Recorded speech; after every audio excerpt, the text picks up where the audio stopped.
चलिए हम लोग बेटा गणित का सवाल देखने वाले हैं, ठीक है, जो जवाहर नवोदय विद्यालय परिषद परीक्षा में पूछा गया है उसको जो है जो हम लोग गुणनखंड कर चुके हैं चैप्टर, ठीक है, उस पे हम लोग आधारित सवाल करने वाले हैं। ये आपके जनवरी 2022 में पूछा गया है, 2020 में पूछा गया है, ये पूछा गया है 16 में, ठीक है। अब देखिए ये क्या लिखा है, 2100 के अभाज्य गुणनखंड है। 2100 को अभाज्य गुणनखंड के रूप में यहाँ पे लिखना है। अभाज्य क्या होता है बेटा?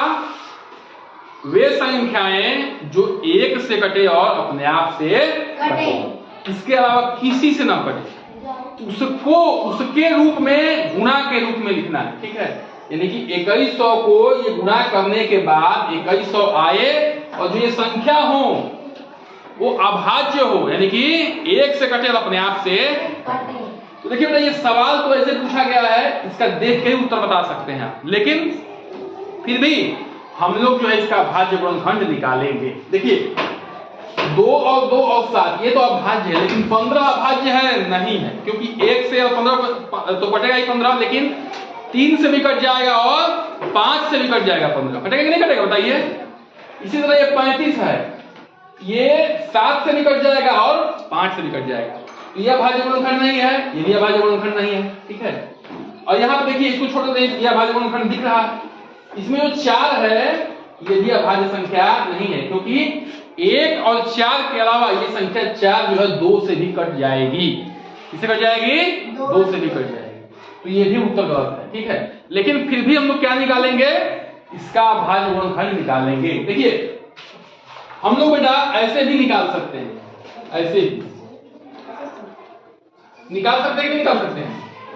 हाँ, भाग देंगे, 2 से भाग दिए तो कितना है, 2 से भाग दिए तो कितना है, निकालते नहीं निकालते हैं। लेकिन थोड़ा ये क्या हो जाएगा, कठिन हो जाएगा, लंबा हो जाएगा, ठीक है। हम आसान तरीका बता रहे हैं, ठीक है आपको।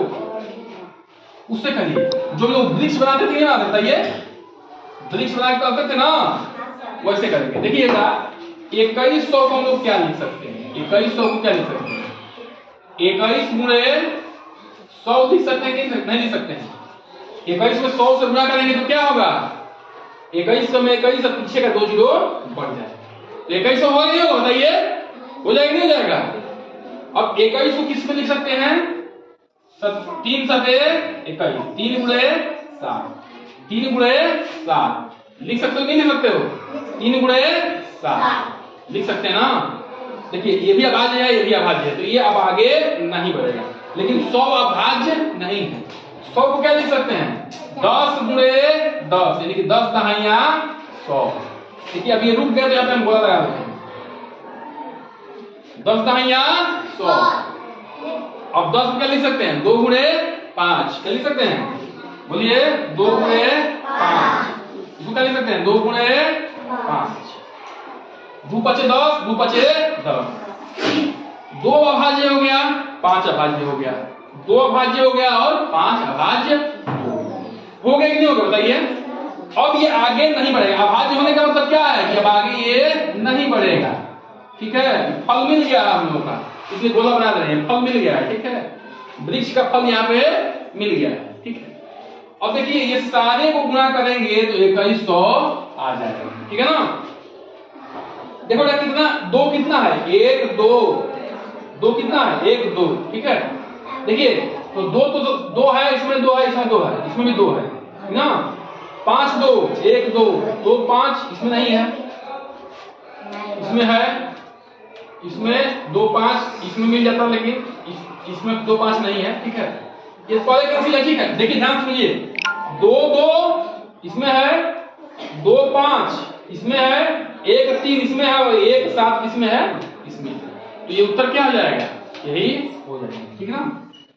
देखिए बेटा ये अभाज्य गुणनखंड के रूप में नहीं लिखा है, यहाँ 35 क्या अभाज्य संख्या नहीं है, और गुणा करेंगे तो शायद ये नहीं आएगा उत्तर, ठीक है। तो उत्तर क्या हो जाएगा? सी ऑप्शन हो जाएगा। हम लोगों ने वृक्ष बना के उत्तर निकाला है, ठीक है ना।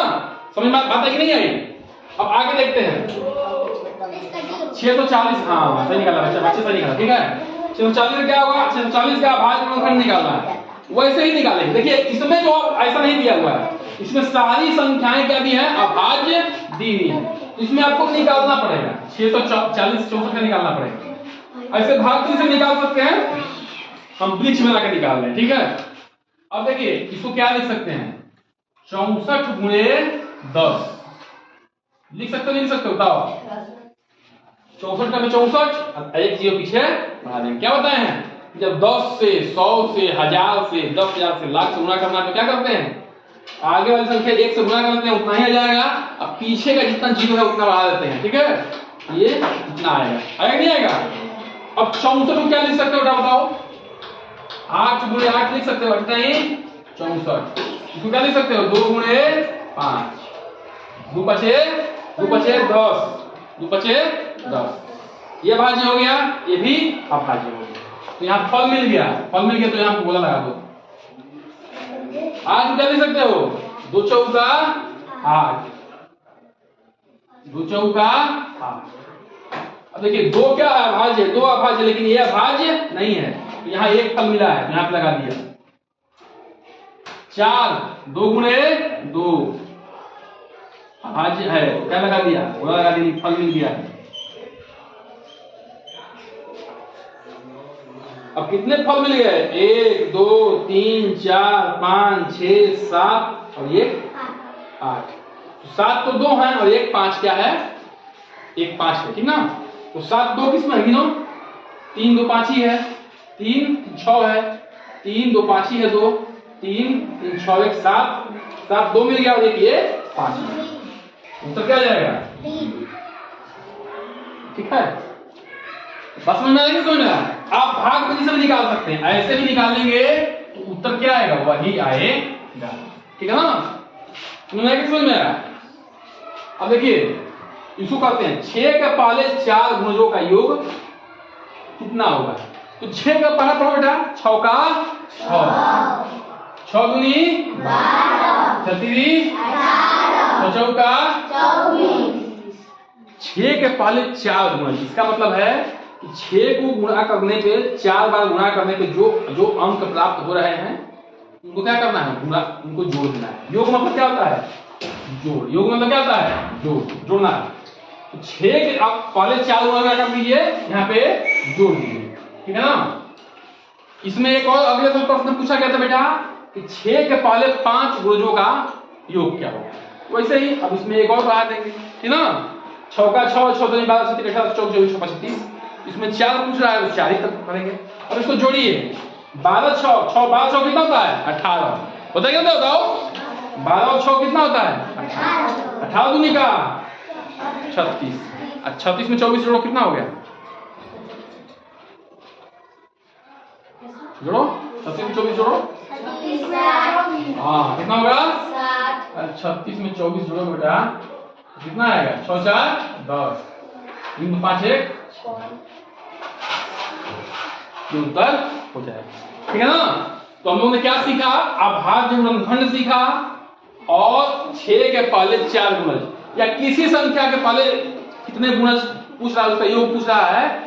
उसमें जो है 1 से गुणा करना चालू करेंगे, 4 बार का तो 4 बार गुणा करेंगे, 5 बार का तो 5 बार गुणा करेंगे, 10 बार का 10 बार गुणा करके संख्याओं को लिख के क्या करते हैं, उसको जोड़ देंगे, ठीक है ना।